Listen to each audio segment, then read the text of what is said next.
Welcome to Checks and Balances. I'm Michael Vincent. This is James Blair. And today we've got Jono Barton from Ray White here to tell you about all the things you need to know before selling a house. We're back in your life. Jono from Ray White. Welcome to the podcast. G'day, boys. How are we today? We're good. Very good, thank you. So, Michael, do you want to give a little background about how Jono ended up selling my house? Yeah, so I saw a very interesting ad online for a property out in Kohimarama, and I was thinking, do a bit of a retirement home out there. Should I move out there? Wait, it is going to be closer to my boy James. So I went out and checked it out, and it was actually Jono selling the property. Managed to buy it, and we've done an entire podcast on that property and some of the quirks it had, but I mean, I love it. And then James was looking at selling a house, and I thought, hey, I've got the guy for you. Here we are, Jono. Here we are. So today's episode is all about, because this is, people buy houses, people sell houses all the time, but the first time you go through the process, there's a lot of kind of what the hell's going on. Yeah. So today's really talking about how when you're selling a house, what is the process before the house goes on the market? Jono, we know that every house is different, unique in terms of the build, the location, the quirks about it. But generally speaking, what are the factors you consider when you are appraising a property? Sure. So you take a step back, and an appraisal in a really simple term is comparing houses that have sold with houses that are going to be for sale, trying to determine what that might be worth so that you can give people like, James, an idea of, hey, if you go to market, this is what you could be expecting for the property. So if you take two properties and they were identical in every way, property A and property B, property A sells for $1 million and nothing's changed in the market or anything else, you could probably assume that property B will be worth $1 million as well, okay? Now, in the real world, nothing is that simple. Every property has something different about it.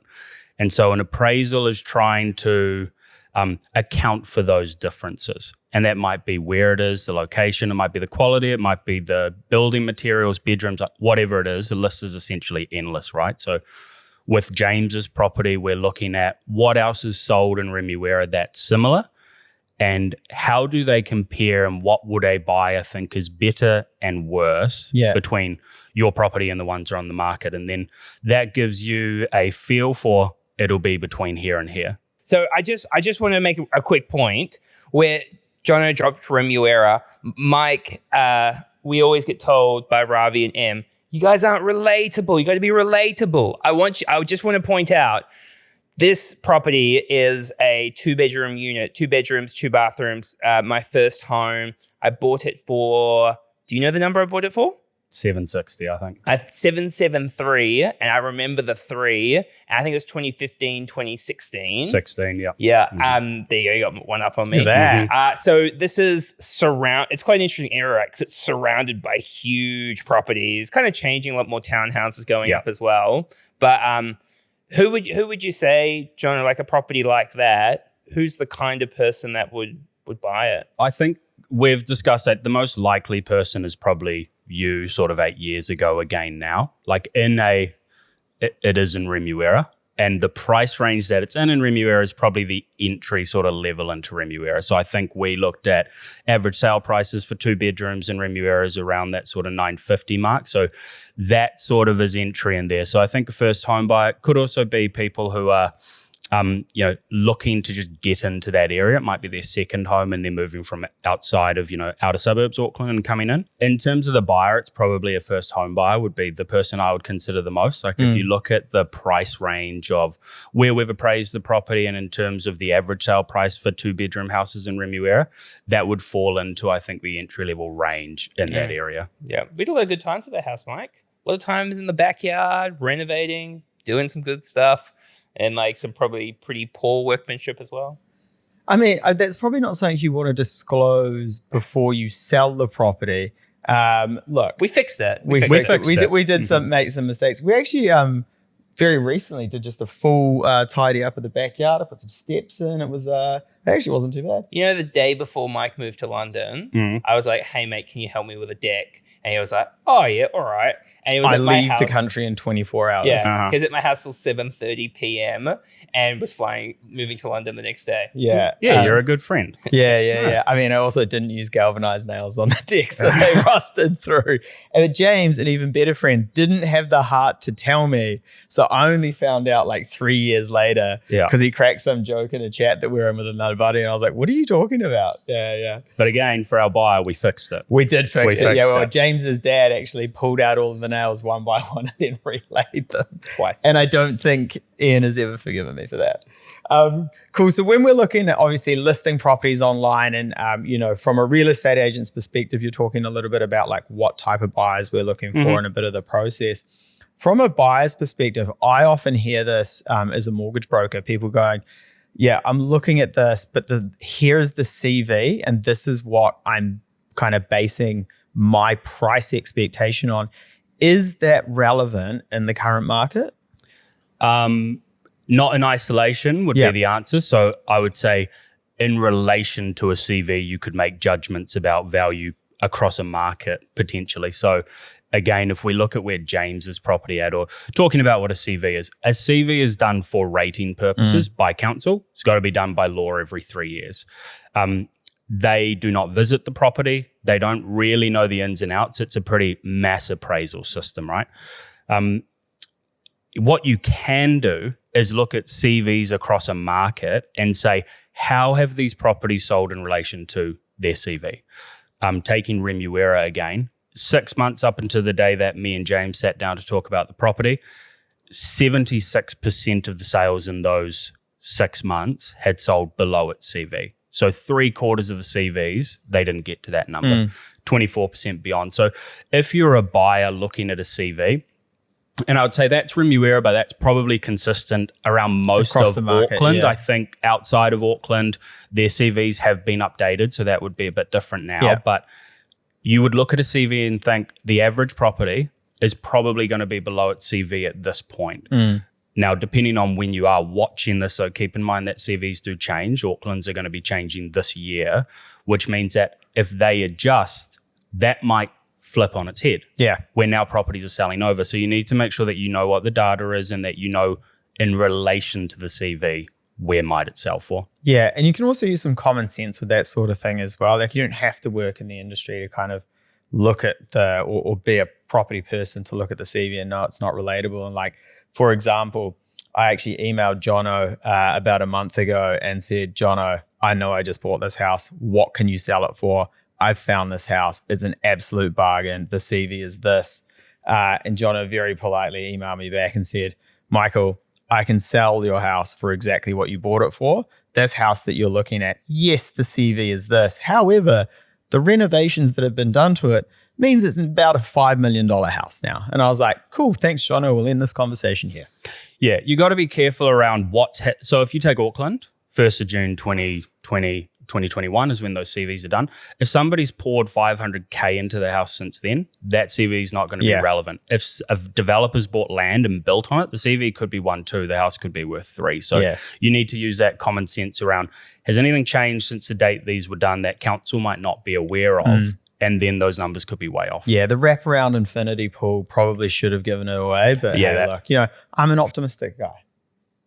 So when we're going through the appraisal process, which is obviously the next step after we've kind of decided we're listing the house, we've gone out and done the appraisal, are there any common factors that, you're looking for that are kind of added value for the property? I think that Kiwis have that everyone knows we have a love affair with property, which generally people are pretty similar no matter where you come from or your background. People love all the things that they love, right? So houses that have flow out onto decks, lawns, et cetera, et cetera. I think that there are probably things that take away from value more than add. So things like construction type, there's a couple of construction types people know and give them a bit of fear. So like plaster would be a big one. Title types are going to have different values. So a freehold property is generally going to be more expensive than a cross-lease property and so on and so on. So I don't think people are surprised, but like if you're in double grammar zone, your house will be more expensive than a house outside a double Grammy zone, all other things being equal. So it's all about those trade-offs more than anything. Yeah. And when you look at my house, what were the things that were good features about the property and what were the things that took away from it? So the best thing about the property was probably that you owned it, obviously. That was a big one. Such a real estate. Honestly, the things that we talked about, the great things about the property, I know we keep going back to it, but in Remuera still means something. Remuera, I think if you ask people in Auckland to like name 5 suburbs, Remuera would be one that everyone sort of was aware of. The value of the property also is actually a positive because it is getting into that Remuera market towards that lower end of it. And I think when you look at a 2-bedroom house, it's actually really, really big for a 2-bedroom house. Like you got an ensuite and another bathroom, and then really big kitchen, dining, flowing out to a deck that's super elevated. You got views of town. Like there are real big positives about the property in those senses. From a negative standpoint, we've already spoken about them, so I know I'm not shocking you. Why you look uncomfortable, Jono? We've already had this discussion. Yeah, fair play. I think the first thing that came to mind is the fact that the property's attached. So it's got a joining wall to the one next door to it. If you ask the average buyer, do they want a standalone house or an attached house? Standalone houses are preferred. So that was one thing. The second, like the title type, the property's a unit title. Now, in and of itself, that isn't a big deal. But for a first home buyer, that's a question mark generally of what does that mean? Because they might not have the knowledge of what's the difference between freehold, cross lease, unit title. What does it mean for me in terms of owning the property? So I think that was another thing too. And do you, like, in terms of like it being a first home buyer's market, like a first home buyer's property, are first home buyers the hardest? And I know probably a bit of a loaded question because you deal with them, but in terms of the type of buyers, because it's the first time they've been in that interaction, will they ask a lot more questions, potentially be a lot more picky than maybe somebody's buying their 4th or 5th property? Yeah, I would say so, but honestly, because it comes out of a place of maybe like genuine curiosity or a genuine need for help, they're not trying to be difficult, and you do really want to help people understand about any property, but particularly with somebody who's doing it for the first time. Like our job as an agent on behalf of an owner is to help the buyer. If there are things they don't understand, I'm happy to spend pretty much, not all day, but a lot of time on the phone with them, making sure they're comfortable, because ultimately that helps them make the decision to buy the house. So yep, first home buyers maybe need a little bit more help, but it comes from a place that is easier to give that help because you know that they really need it. Cool. Okay, so you've gone through the pros and the cons of the property. As a real estate agent, how do you best position the property to the market to try to get as much money for me as possible? Yeah, what would be kind of the tipping point between like, we're going to put an asking price on this one, we're just going to put buy negotiation on this one, or this one's going to auction? Because I always get asked about that by clients. Sure. So it's very property specific. It's very owner specific. But if you talk through like a thought process that I go through, you ultimately have a couple different options: asking price, auction, and then a variation of negotiation methods. So set data sales, negotiation, et cetera, et cetera. There's really 4 things that I'm thinking about every time. And number 1 is the owner, number 2 is the property, number 3 is the market, and number 4 is the buyers, okay? So the first one being the owner. Sit down with an owner every time. I have to establish what you're comfortable with doing. So if you go into a house and that person really doesn't want to do one method, and the obvious example would be an auction, some people just don't feel comfortable with that.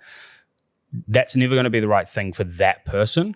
And even if all the other reasons were valid, you don't put somebody through that method if they don't feel comfortable. So going back to James's place, James was open to doing anything. Didn't feel that he was going to be stressed by an auction or anything like that. Didn't have to use a safe word. Why would people not be comfortable? Like if you were like all the other, everything else indicating an auction would be the best way to sell, why would somebody be not comfortable selling by auction?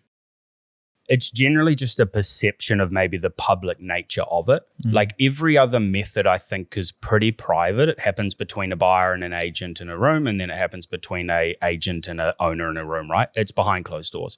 An auction is a very public display of how well or poorly a campaign is going. And I do think that there are people who are just pretty private. It could be, you know, anything from maybe like big business people who want it to be a little bit more closed off. It could be people who are maybe elderly, or also they just might have had a bad experience before. And people often will associate, well, if that happened last time, it'll probably happen again. So those would be the big reasons why people would have an aversion to it. Does the market play into that all as well? Because I know that in terms of listings over the last couple of years, as the market slowed down, I've noticed a lot less houses going to auction opposed to just asking price. Yeah, totally. And so the market would be one of the things you have to consider, right? Where you can go online and you can find clearance rates generally. And over the past sort of that downturn period of the market, you could see how auctions are moving. There were weeks where clearance rates, you know, across the board were in the teens. So if you're looking at your property going, I'm not one of the best properties in the market, and you've got to be honest about that, are you likely to succeed at an auction would be a question you'd have to ask. Whereas now, 2025 or the end of 2024, clearance rates have actually sort of equalized a bit, where it's a bit 50-50 now, which is, you know, much better than selling in the teens, okay? Back to method for James's house, the second thing was thinking about the property itself. Now, I think the property lent itself really to anything. You could have gone with any method, but the one thing was there were things about the property people were probably going to need to do DD on. So I think that if you were a first home buyer, you probably need to talk to a bank. Yeah. It's built in 1979, good condition, but somebody's probably going to want to do a building report on it. And then the last thing is they're also going to need legal advice around a unit title, etc. So if the property has those attributes that require due diligence, you got to make the question or the call of, will people spend the money without having secured the property in a contract? Will they do it for an auction? And on the balance, I think when you combine that with the buyers potentially being first home buyers, and we spoke before about them maybe needing a bit more support and understanding, we decided going straight to an asking price was the best thing for the property because it gave buyers more time. And doing a method that a buyer wants isn't a bad thing either. Like, you ask a buyer, they don't like auctions. They don't like when there's no price displayed. Yeah. So you put an asking price on it, you get immediate feedback from a buyer of whether it's a good price or a bad price. Yeah. And the difference between asking price and buy negotiation. So asking price is just like, here's the number that we're trying to get. Deciding between that and buy negotiation, how do you weigh those two up? The big thing with an asking price, I think, is if you're going to do one of those methods that's not an auction, I'm a big advocate for putting a line in the sand of putting a number out there. The main reason why is if people come and look at the house, you can pretty well establish that people have looked at the photos online and then go, that looks like good value. There's a connection there between property and price. Negotiation, people then have to start making guesstimates, and they might go look at CVs like we've been talking about, or homes.co.nz, and if they get the wrong impression of price from somewhere else, might not come. Lose and then a potential buyer, you lose them, they might not engage with you. So I think an asking price really puts like a line in the sand or a flag there and goes, this is what I want for the property. People come, you know you're probably on the right track. Yeah. And when it comes to like, say, homes.co.nz and those sort of tools, must make your like life harder, I'm guessing. Yeah, I mean, I'm like anybody. I go put my address into homes. I'm not going to act like I don't, and I see what it's worth. And sometimes I go, oh, that's good, and sometimes I go, oh, that's bad. But when I take my own my homeowner hat off, I don't put weight in what they say. Whenever we do a comparable, and like for your property, we pull the properties that have sold, and we also look at what homes said they may have sold for, and pretty consistently they are wrong. Yeah. So I would take them in the same way with a CV as a data point, but you should go look at homes and look at the day a property sold. What did homes say it was worth on the day it sold, and how do they actually relate to each other? You'll normally find that it won't be accurate. Yeah. So I wouldn't look at them. You have to make your own judgment calls on value by going and looking at property, and then everything else is a reference point of how things sell in relation to it. The only thing that gives value is what somebody will pay for it. That's it. Everything else is just a guess. Yeah, we often, when we're speaking to customers about when they're at the buying end of the journey and they're looking at negotiating on properties, and they kind of come to us and they're like, I've seen this property, here's what it says on homes.co.nz. I'm going to offer $1 million less. And I'm like, yeah, if you look for what it last sold for, they'd be taking about a $300K loss on that. Mm-hmm. So maybe you want to reconsider your offer just before you go in. Because I quite often don't get this thing where like people make these ridiculous offers and they call me and they're like, oh, mate, they didn't even negotiate. They just told me to bugger off, basically. I'm like, yeah, because you're wasting their time. Like, I'm not saying you shouldn't go out and hunt for bargains, but I'm like, you've also got to be realistic about what a bargain looks like. And I know this is James's house and not to make it all about me, but when we were, doing the transaction for my property, I saw the asking price and then I saw the house, looked at it online, and I was like, they want this, I'm going to give them exactly that. Because I don't need to negotiate down. I know that's a bargain already. Like, I don't need to try and drill it down further and potentially lose the house. Yeah. Yeah. And I think that we agreed with you in the sense that we thought we'd put a good price on that property too. So had anybody come in and tried to do what you're talking about, the owners would have just shut down. Like there's a human being at the other side of things you're making offers to, right? That if you annoy them, they just won't deal with you. Yeah. And for a house like the one you bought in particular, the strategy of going around being like, what am I really negotiating over here? Because these owners are taking it seriously from day dot. You would have missed out to somebody else if you'd played the game, right? Yeah. I offered more. I just rounded it off to a round number. Yeah. Anyway, so 1 out of 300 episodes I tried to make about me and Mike makes it about himself again. All right, Jono, we're going asking price. How did we end up picking the number? So you and I talked about what you wanted for the property, talked about what all the stats told us where it might be sitting, and then went in ahead of time saying, all right, we've got a period of time where there'll be a lot of eyes on us. We can adjust things and go along the process, and we have time on our side to say, let's aim for something that's beyond what you want for the property at the beginning, and let's aim for something that is potentially beyond what maybe the paper value is of the property, okay? You and I then had a really good chat around how long the period of time we would do that for and what benchmarks we'd look at as to whether we're going to be hitting them or not. So when we go on the market, we'll put our price out there. The market, based on who's looking at it online, who's coming and looking at it in person, and the offers that we get will inform us if that price is generally in line with value. And we already have a plan for if that doesn't happen, what we're going to do from there. Because the big thing, I think, if you are choosing to sell your property with an asking price is not letting it linger too long if you're not getting the immediate feedback that it's working. And talking about, Mike, the property you bought, immediately we could tell that that price was in line with market value, right? Like the open homes were busy, there were people coming through. If that doesn't happen for us, I think being quite aggressive early in making changes, like hope isn't a strategy. Hopefully the buyer will come next week is not a strategy. You got to make those changes if it doesn't go through. Yeah. Cool. And what do you look for once you list the property? So like the number, I assume Trade Me is the be all end all, is it? Trade Me is basically a monopoly in terms of people looking at property. Like no disrespect to the other guys, but Trade Me is the ball game really. And so for this type, like, how do you judge when you're looking, you put the property on the market, the number of views you're getting a day, maybe the number of watch lists, and then the conversion rate to how many people turn up? Yeah. What are we looking for there? So there's 4 things that we look for, that benchmarks we would call them. So the first one is views, so people who look at it online.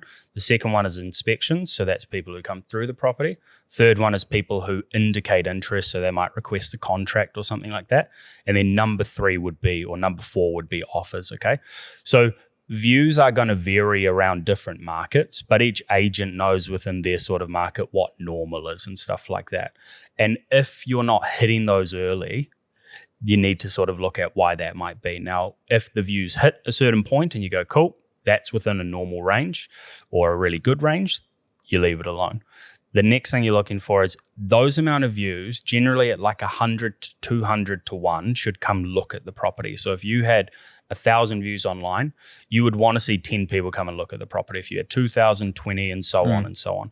If you had 1,000 views and one person came and looked at it, that would be a bit of an alarm bell as to why haven't people come and got off the couch and come and looked at that. Yeah. Once you get those numbers of people through, you don't need people to be, offering you money the second they walk out the door. Like me. I text them. I literally was in the car driving away from the property. And I think you said to me on the deck, yeah, that's right. Yeah. So people who are interested, next one, and then it's the offers after that. So it actually is really simple. You could overcomplicate it and be like, it's this very big concoction of stuff and I'm a special real estate agent and you wouldn't understand. It is pretty simple. It's just knowing what's normal and what's not normal. Yeah, nice. And when people are selling a property, like anything, generally people only sell, you might buy and sell maybe 4 houses in your life unless you're some investor or, that sort of thing. What are some of the expenses that people should kind of look out for when they are selling? Because it's not a transaction that people do every day. It's an emotional transaction because it's a large number.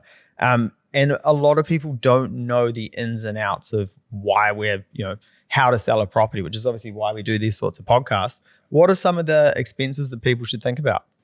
So I think the big one that people are most familiar with would be what you pay to the agent if you're using an agent. It's like a minimum of 100K, isn't it? Yeah, well, I was asking for ownership in this whole company when I sold James's place. So, You had a son, didn't you? And you just got one? Yeah, weird setup. Yeah. So commission only if you sell, right? Yeah. So in terms of the fixed things that everyone's generally going to be paying, there's probably really only 2 things. Number one is marketing. So you're going to have to allocate a certain amount of money to market the property. That's going to be things like your photos, your Trade Me ads, your signboards, any brochures you have, et cetera, et cetera.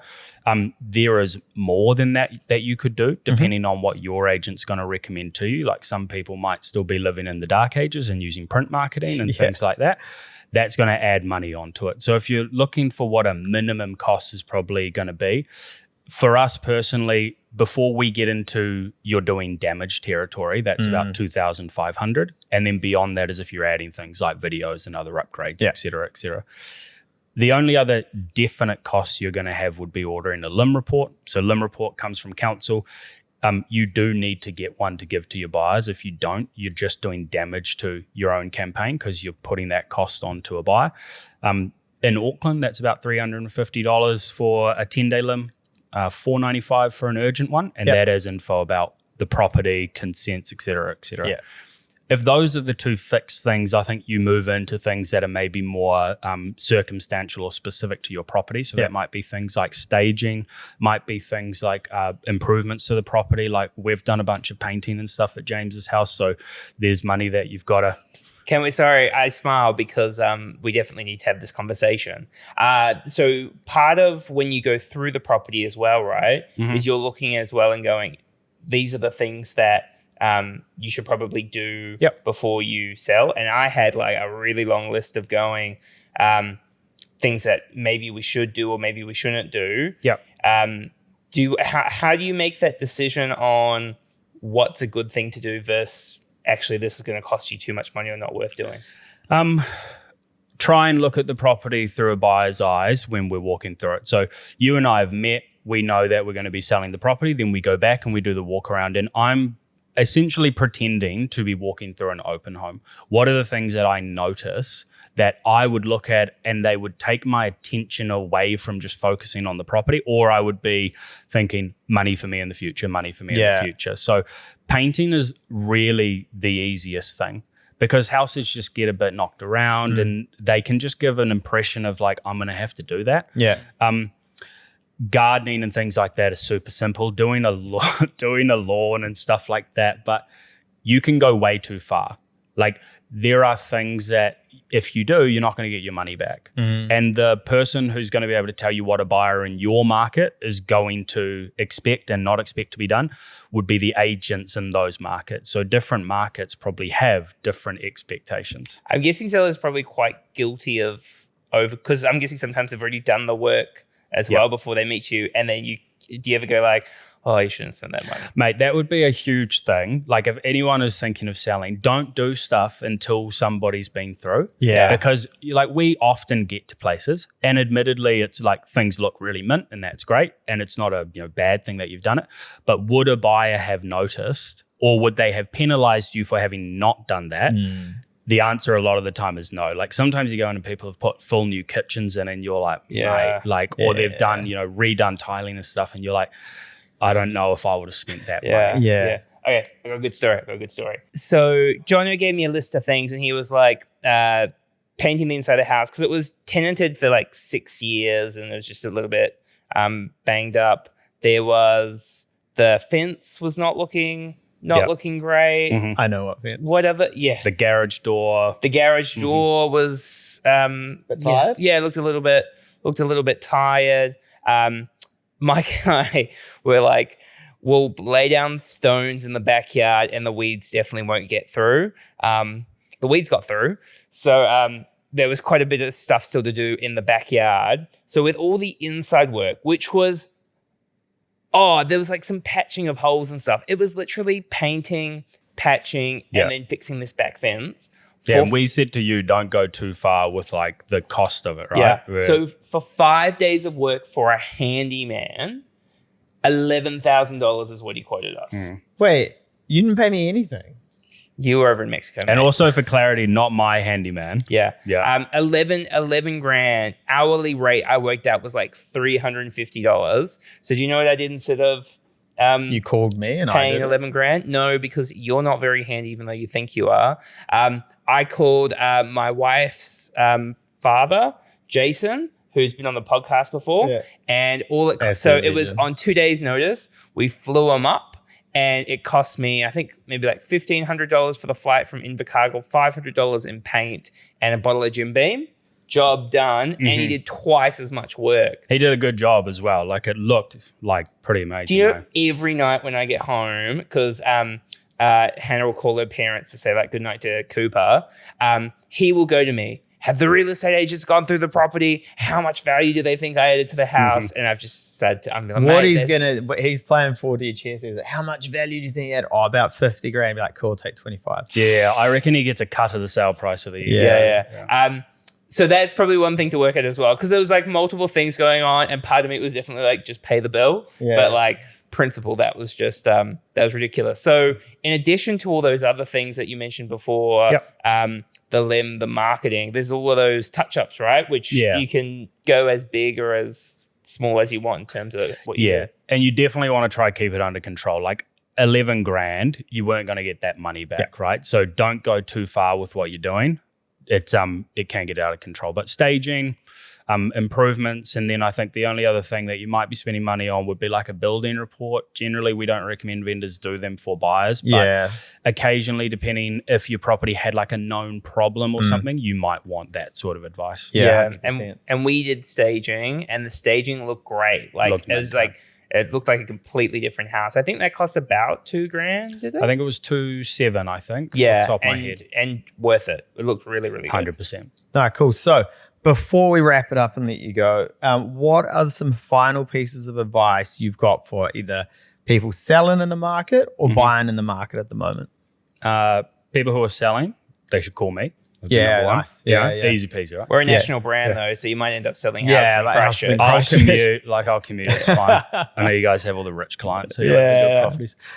People selling, honestly, I actually probably wouldn't give people selling any specific advice other than 4 to 6 weeks before you think you want to sell. You should go on to homes.co.nz and see who are the 2 people that sell the most houses in your area. You should call them and get them over. You should also pick somebody else who you think that you would gel with. So they might be similar to you in some way. They might be different to you in some way. Get them. And then get somebody young who's sort of growing and get 4 people over. They're going to give you an appraisal on your house, which is all going to be different. You'll get a feel for value. They'll all give you a different plan for your house, and then you're going to have a different idea of what to do. And you'll find that you generally gel with somebody, and that person is going to give you the plan for your home, okay?